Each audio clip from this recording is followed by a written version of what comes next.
Writing across boundaries, be they cultural, religious, ethnic, or gender, is an exciting prospect for today's author. But it's also fraught with danger. What if you get it wrong? If that fear is holding you back, you really need to hear this episode of Disruptor.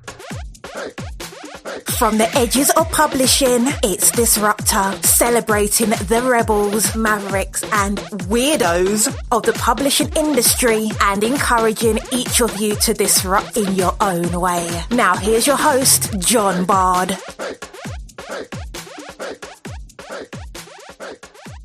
Greetings, one and all. Welcome to Disruptor. I'm John Bard. This is episode 12 with author and sensitivity reader Patrice Williams-Marks.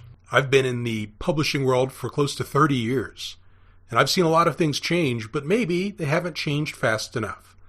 And so I asked the question, are there disruptors out there? Are there people and companies that are really changing things in publishing, pushing us into the future, throwing out the old rule book and creating a new one all their own? I went in search of that, and I found them. And on each episode of Disruptor, you'll meet them. Welcome to the journey. It's time to disrupt.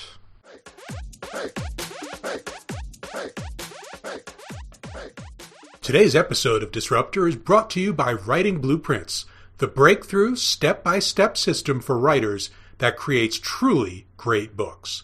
To learn more about the most disruptive way ever to become a successful author, visit writingblueprints.com and use the code DISRUPT to save 10% off everything on the site.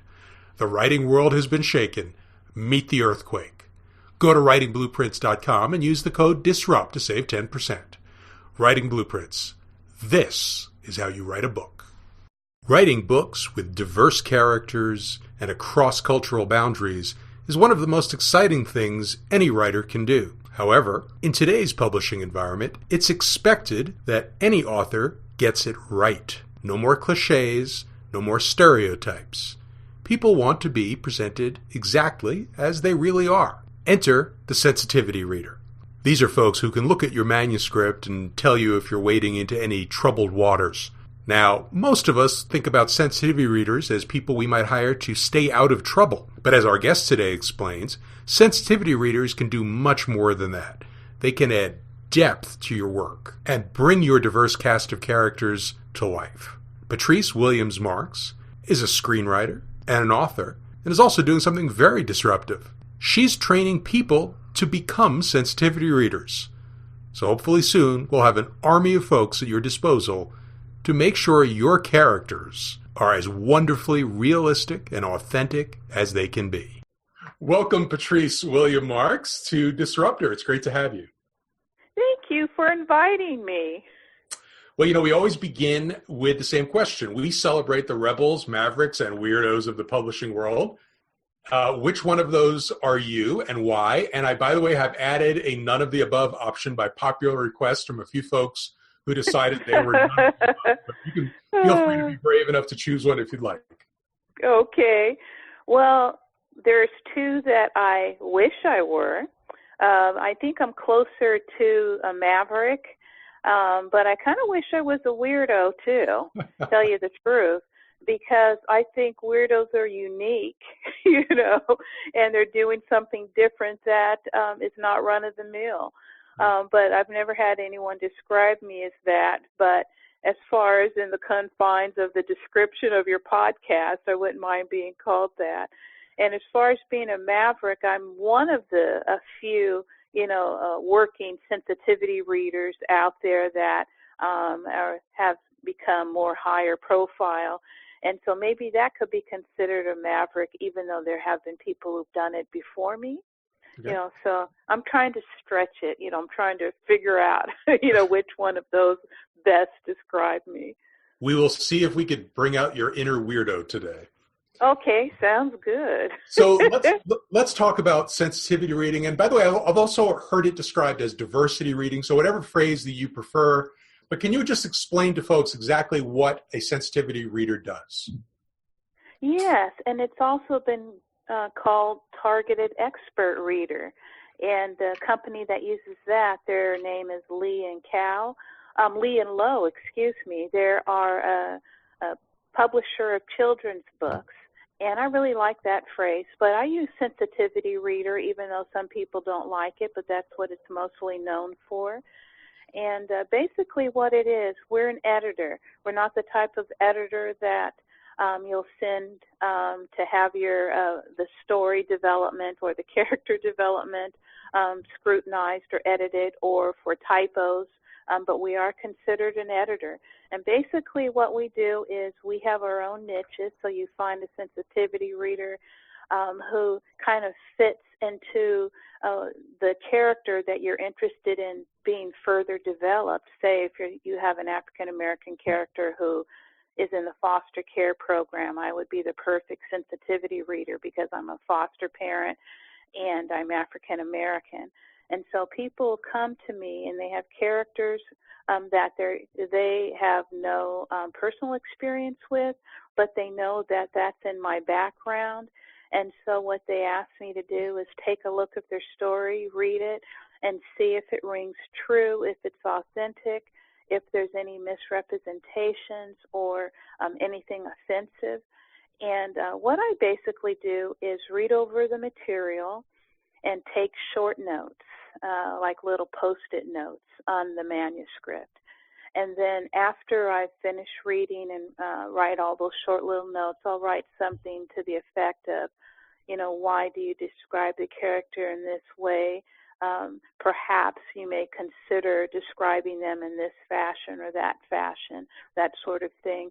Or I'll add notes, perhaps you may want to include actual information or statistics or research, according to what you have the character saying, and then I'll provide a link for them to do their own further research.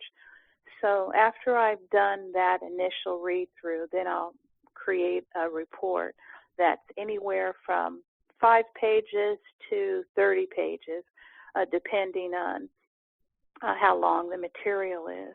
And I'll expound upon every short note that I've written, and I'll say why I'm mentioning it and how it's being perceived and suggestions on change. And I do use that word suggestion. There's no mandatory changes that people have to make when they work with a sensitivity reader. We're here basically just to help improve their writing, to lift them up, to make sure that what they're writing is authentic, and we end up also helping them further develop their characters because they're more authentic. And so they just read over the report, decide on what changes they're going to make, if any, and that's it. If I'm writing a story, I'm writing a manuscript, and as a straight white man, I want to include an African-American character, I want to include an LGBTQ character, I want to include maybe an Asian-American character. Am I looking then at finding, in that case, 3 different sensitivity readers, each with that expertise, to help me make sure those characters are correct? Well, that's totally up to you. I have seen people do that, which would be, dotting all your I's and crossing all your T's. Right. But it also depends on the characters, if they are main characters or smaller characters where they're maybe just a shopkeeper or something like that, and you have them saying something generic as, "Can I help you? Thank you, have a nice day," that sort of thing. Right. That doesn't need a sensitivity reader. Sure. However, if you delve into how they speak as a person, how they live their life, that sort of thing, how they react to certain things, then it would be prudent to find a sensitivity reader for those minority characters. But sensitivity readers aren't just for minority characters. They're also for perhaps people who have lived in urban communities or have been, extremely poor or have firsthand experience with mental illness, or they're veterans, they're obese, anything where it's a marginalized group and you're creating a character, based on, that characteristic. And that's one of the things that you do that we'll talk about. And I think this is really where the disruption comes in, that you're actually training people to be sensitivity readers. And that will allow there to be this large group of people that can help in many different areas. So we'll get to that in a little bit, because I'm fascinated by how you teach someone to do that. But I want to get back to, I know a lot of authors are very intimidated right now because they want to do the right thing. They want to get it right, but they are concerned that that even if I try to write a book about characters that are outside my experience, I'll have problems. That people will question that. If I as a white person want to write a biography of John Coltrane, well, I'm not of his background. Is that an overreaction? Is it still possible for anybody to write about anyone as long as they do it in a respectful and an accurate manner? Yes, it is. You will always find critics, no matter where you go. So there may be some people online or people in passing who'll say, why did this person write that? But I think those are few and far between, especially if the writer gets it correct. I think it doesn't matter your background. And I'm not in the camp where it says only write what you know. Because I write a lot of stories about people and situations that I have no clue about, but I'm a expert researcher. Right. And then when I can't get things through research, then I use sensitivity readers, or I use friends, or I use people familiar with my subject to help me get it right. Right. So it is I believe. I'm sorry, go ahead. I believe anybody can write anything. You shouldn't be limited to only, your own race, or if you have an experience with, if you don't have experience with depression or mental illness, and that's the main, that's a main characteristic for your lead. I don't believe you should shy away from it, but you should certainly do your due diligence. Did you follow at all the controversy over the book A Place for Wolves by Kosoko Jackson? Is that something that kind of hit on your radar at all? Yes, I believe that's isn't he gay and black? Mm-hmm. And I believe he's a sensitivity reader as well. Right. But then he came on, so it was kind of unusual that he didn't take his own advice. Well, so his issue there, the issue there was, and again, this was a book that had gotten a lot of praise. It was kind of part of the Own Voices movement, and what ultimately kind of undercut there was concerns about how he had portrayed Muslims. Yeah. So that's the sort of thing I think that gets people a little intimidated. It's like there's somebody obviously whose heart was in the right place, who seemed to have done everything right, but because he failed to connect properly with the Muslim characters, it sort of undone the entire thing. So are we reaching? So I guess that again, the concern is, how do you talk to somebody who's like, wow, if that could cause problems, I'm really intimidated to write anybody outside of my experience at all. How do you respond to that? Well, I believe that he's just a person. Sensitivity readers can be fallible as well. And I don't believe his whole project is undone. He just had to, and it was a decision of his to pull it back, right, and probably do a rewrite, right, and then re-release it. In fact, I am looking for Muslims to become sensitivity readers so that I can offer their services to other people. That's a very important niche. But I wouldn't look at somebody else's misfortune as a way to stop you from, writing something that's important to you. I mean, just like if you need to lose 50 pounds and everyone around you has lost weight and put it back on. So are you just going to tell yourself, why bother, because I'll just put it back on? No, you're unique, right. And with him, he could have reached out and tried to find not even a Muslim sensitivity reader. He could have, and still can do, is just find somebody within the Muslim faith to read over it and tell him, why do they feel it was offensive to them, and what changes would they suggest. And then he can take that and decide what to do with it. So, to kind of put a bow on this, because again, I'm speaking here to writers who want to do this, who want to write across cultures or experiences or genders and are intimidated.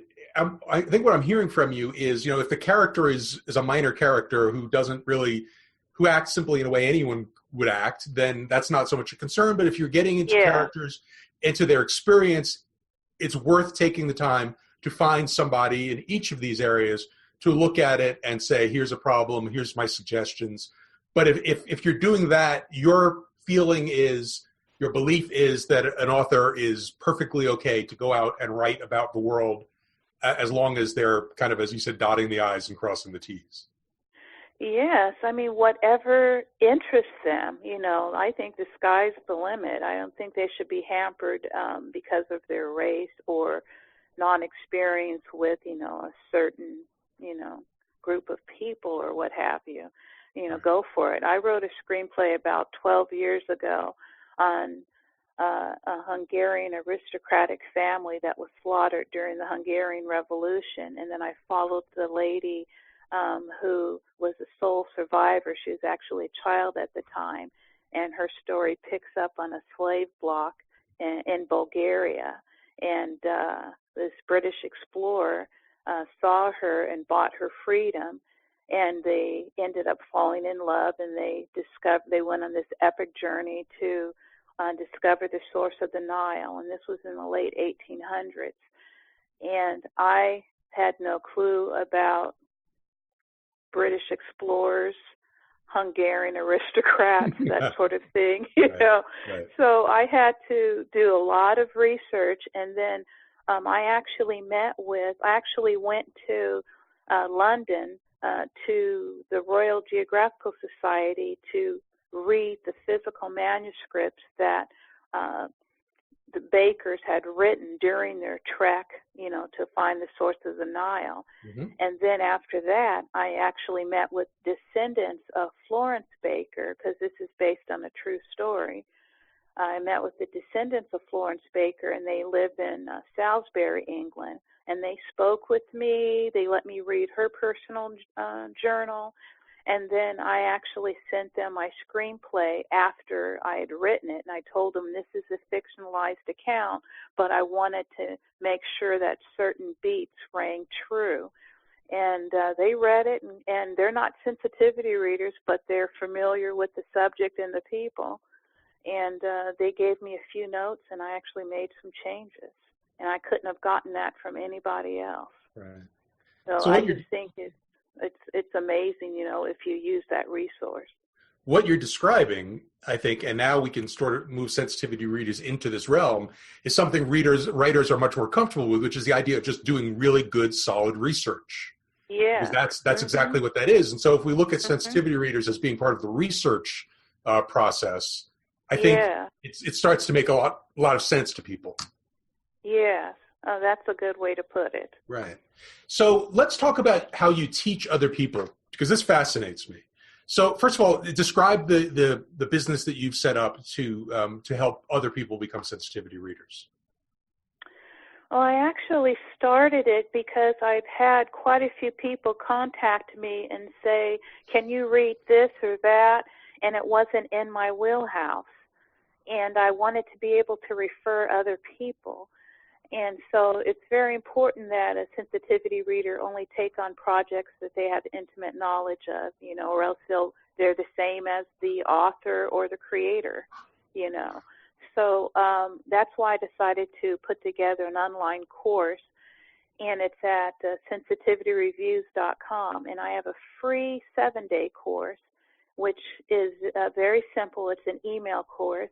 And it kind of takes people through the process of what is a sensitivity reader, what is your background, are you business-minded, these are the qualifications, and by the end of the 7 days, and there is like a little bit of homework on each day that can be completed in 15 minutes or so, but it is interactive. And at the end of the 7 days, they'll figure out if, this is for me. I think I have the experience, the criteria. I'm an avid reader, or I'm an author, or I'm a blogger. That sort of thing, and I fit into these marginalized groups. Yes, I'm Asian. Yes, I have, my father was a veteran, and I have intimate knowledge of that and access to a veteran. So those would be my two niches, those sort of things. And so if they decide that that is something that they want to do, then they can move on forward with my more advanced courses. And it just takes them step by step. It's like a blueprint, basically, on getting started as a sensitivity reader. But it also has a lot of business practices in it. So it goes you through the process of putting yourself online, how to find clients, how to become, how to make present yourself as professional. We tackle the subject of testimonials, and we actually go through the process of creating a sensitivity read, and they also go through the process of doing sample sensitivity reads through friends and families' works as well before they, can graduate to, paid sensitivity reading. What are some of the categories in which you could be a sensitivity reader? Obviously, we've talked about race and ethnicity, but what are some other areas where people might want to look for a sensitivity reader? Yes, well, if you have a character who is perhaps anorexic or bulimic or obese, or plus size, that's a category. As we mentioned before, Muslim, Middle Eastern, LGBTQ community.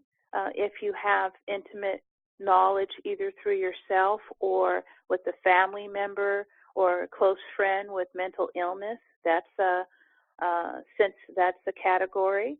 And all the minority character categories, if you're Native American, Asian, Hispanic, Latino, African American. If you've grown up in urban or poor communities, if you've experienced anti-Semitism, if you have a disability, and autism, that's a big one that people are looking for, sensitivity readers who have firsthand experience with autism. And even if you've written a character who is currently incarcerated or has been recently released, there are sensitivity readers who have firsthand knowledge of incarceration. So if you want to get it right, you can seek those people out. Right. So there's quite a few. And, I'm sure there's more that, I haven't even thought of, so, and the foster care system as well, either as a child who's been in foster care or someone like me who's a foster care parent, that's a category. I also have a niche where I can read for interracial couples. Mm-hmm. Black and white couples sort of thing, because there's interesting dynamics there as well. So it's basically any person or situation or community, or disability that you don't have experience with.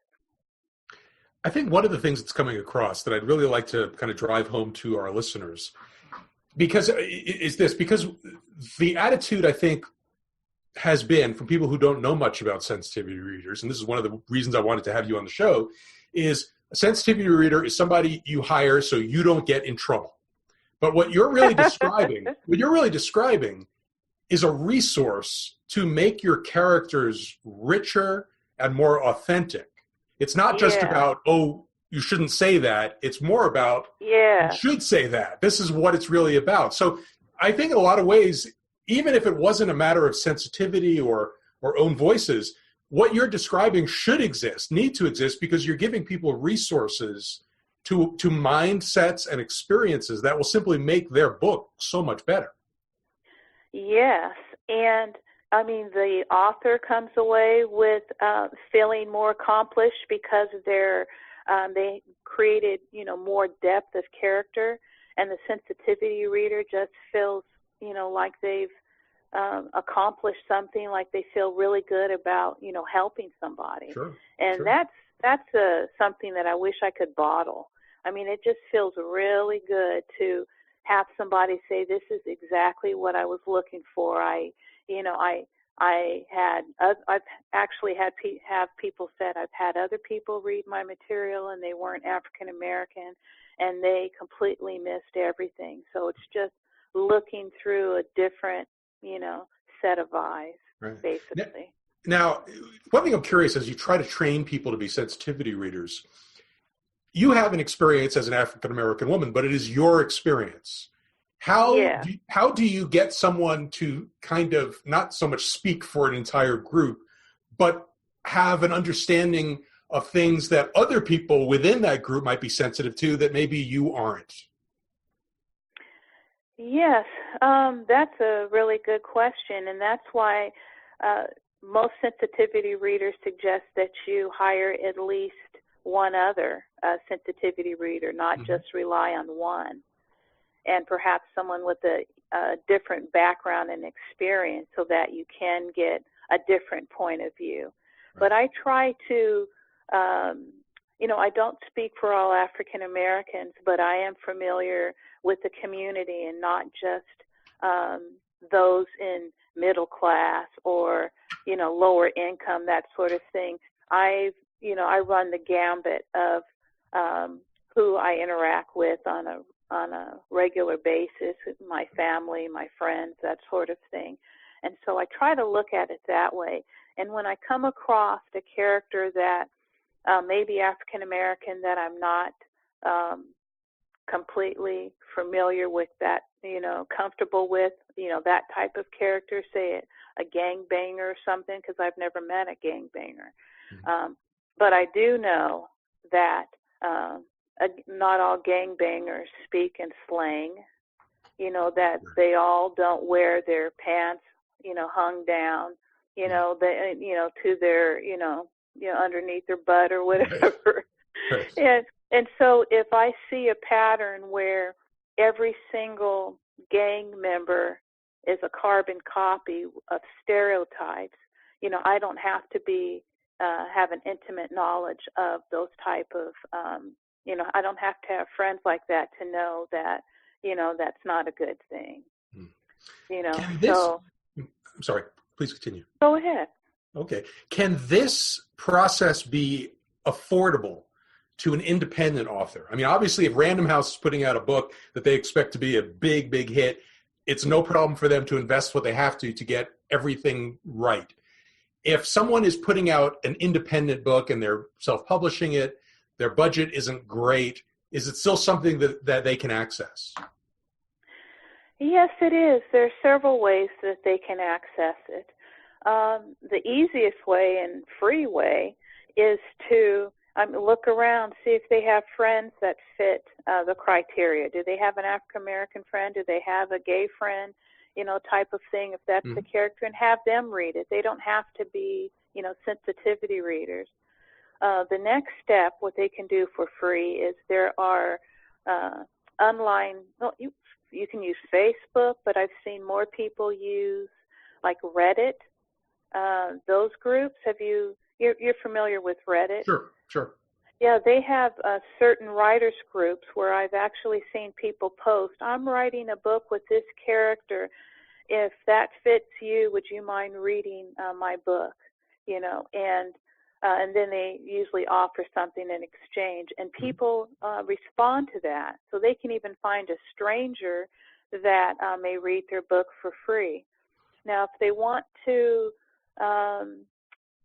hire somebody, there are sensitivity readers that are just getting started or in the middle of their career that'd be more affordable than, say, if someone hired me. but the average price for, let's say, 5,000 words for, they could find a sensitivity reader to read 5,000 words for probably, $50, something like that. That's if they, not a big chunk. and yes, and then if they wanted to have a sensitivity read their entire book, they can find somebody to do it for $250, for their entire book. If they want somebody who is more experienced, then the price does definitely jump up, substantially because of that. But it still seems accessible. It's still doable. Yes, sure, it's absolutely. still accessible. Yeah, you don't have to pay for a sensitivity reader. You can find one for free, or someone who doesn't even call themselves a sensitivity reader, but they have the experience. Because that's what I did when I was a screenwriter. I transitioned from screenwriting to being a novelist in 2011.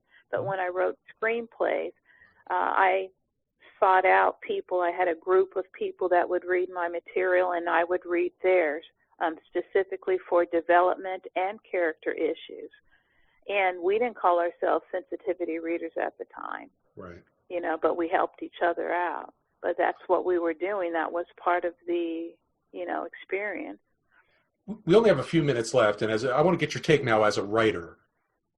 You're obviously a very independent-minded person. You have an entrepreneurial bent, so you are out there taking charge of your writing career. So it may not impact you so much, but for folks who are looking in a more traditional realm, for writers of color, of marginalized communities, what do you see as the trend in terms of opportunity? Do you think there's more opportunity now for writers from marginalized communities to get their books out through large publishers, or do you recommend just kind of taking the bull by the horns and doing it yourself? Well, I can just only speak for myself, but I would say there's very few people, unless they have, published papers, they're a known expert, that will catch the eye of a large publishing company. Mm-hmm. So why wait? I'd say put out your first and second one yourself, and there are plenty of people out there. If you don't know how to develop a story, there's books for that. If you don't know how to create a professional ebook cover, there are people who do that, and some very cheaply, or you can do it yourself for services like online. There's a website called Canva.com where you can create your own book, sort of thing. So, the sky's the limit. That's the whole reason why I became an author, is because I was so frustrated with waiting for someone to pick my screenplay and, produce it. I've had 3 screenplays which were optioned off, which basically means they paid me to be able to shop it around town to try to sell it. So I've had that experience, but then they never were sold. And I came very close a few times.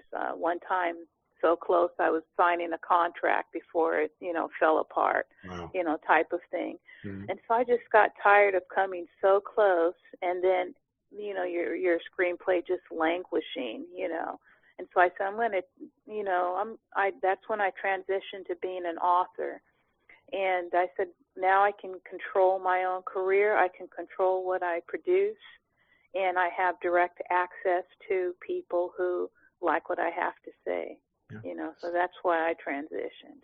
You have an interesting perspective, because not only do you write, obviously now you're reading a lot of manuscripts from other folks.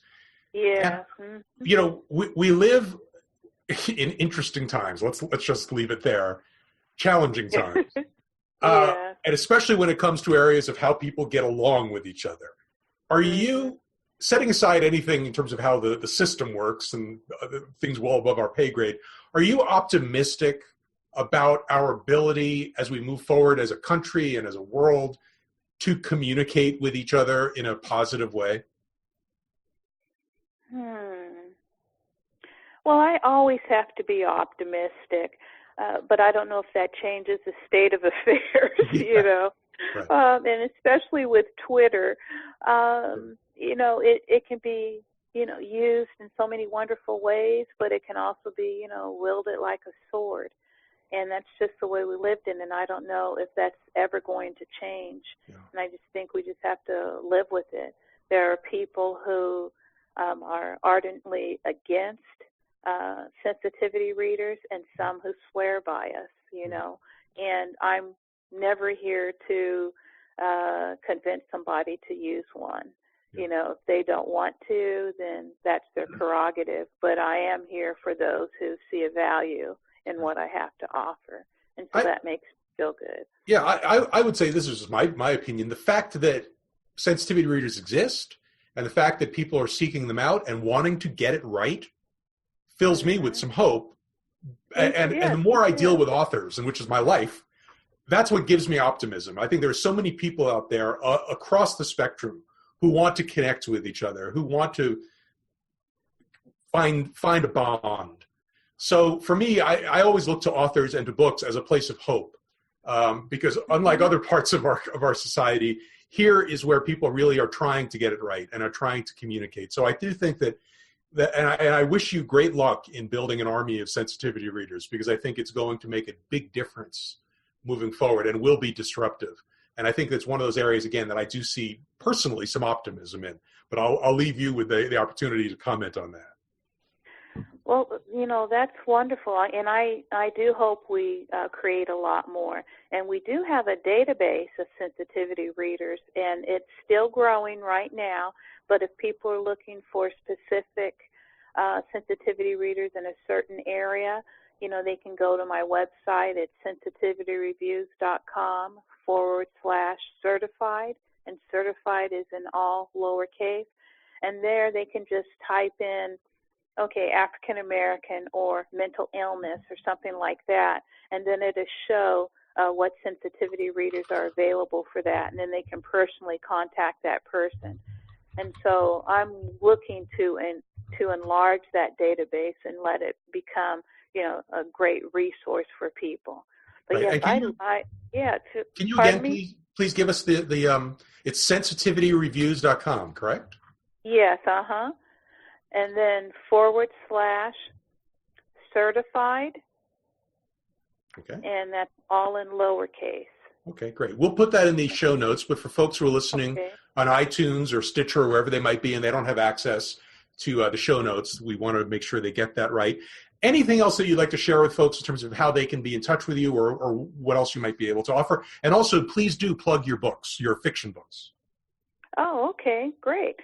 Well, they can reach me on my own website. It's patricewilliamsmarks.com, which you'll probably see it somewhere.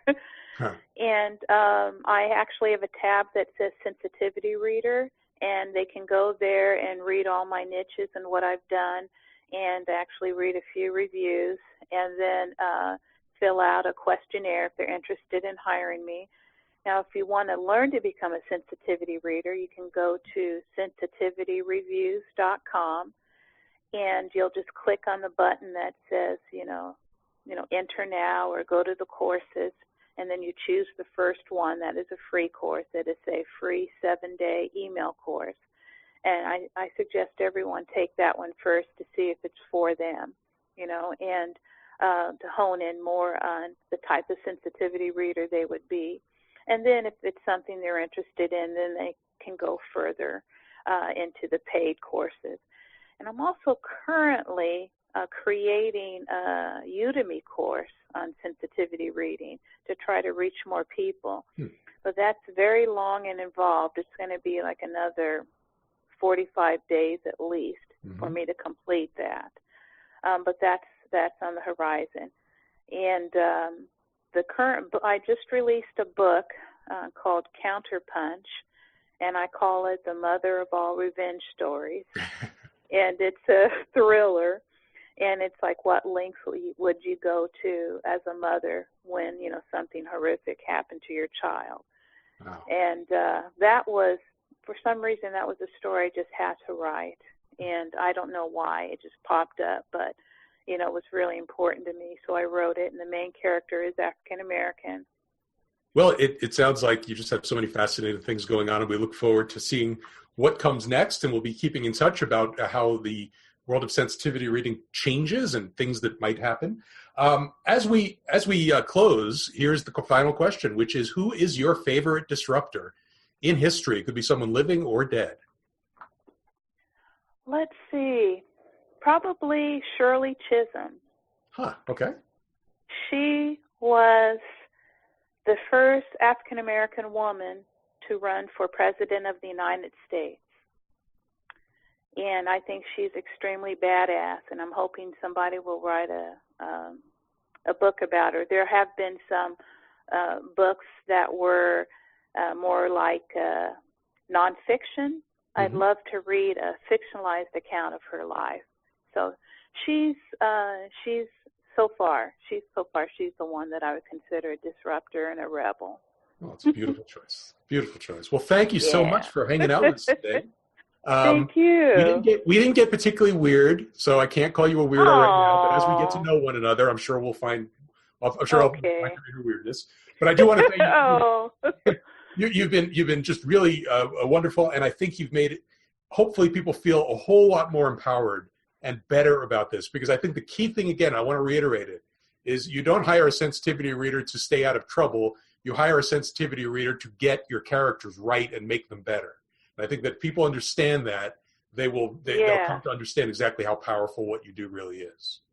And as a sensitivity reader, and as an author, I know what it feels like to get criticism. So I'm never there to wag my finger and tell people what they did wrong. What I do is basically say, this is how you phrased it. You may want to consider this. But I also tell them what I thought was wonderful about their manuscripts and what really worked. And so I'm just there to help and aid. I'm not there to criticize. Right. Well, that sounds wonderful. What a great way to close things out. And Patrice, I want to thank you so much for joining us on this episode of Disruptor. Thank you. And before we go, John, tell me, which one of those do you consider yourself?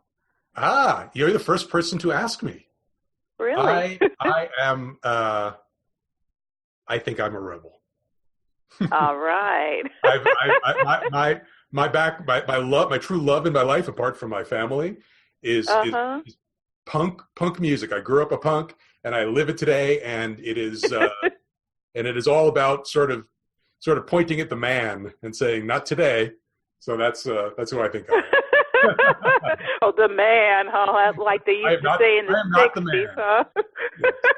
Thank you for asking that. You know what? Only a true weirdo would ask a question like that. So thank you very much. You're now all right. You've made it. Before we go, I want to know who is your inspiration too. Who's my favorite disruptor? Yes, or rebel. You'd think I would have that handy.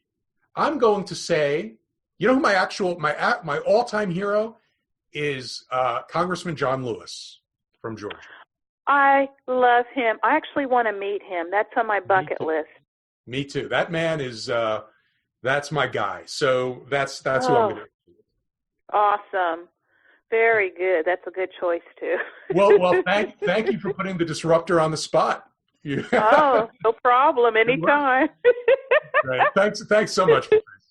Okay, thanks, John. Take care. Bye now.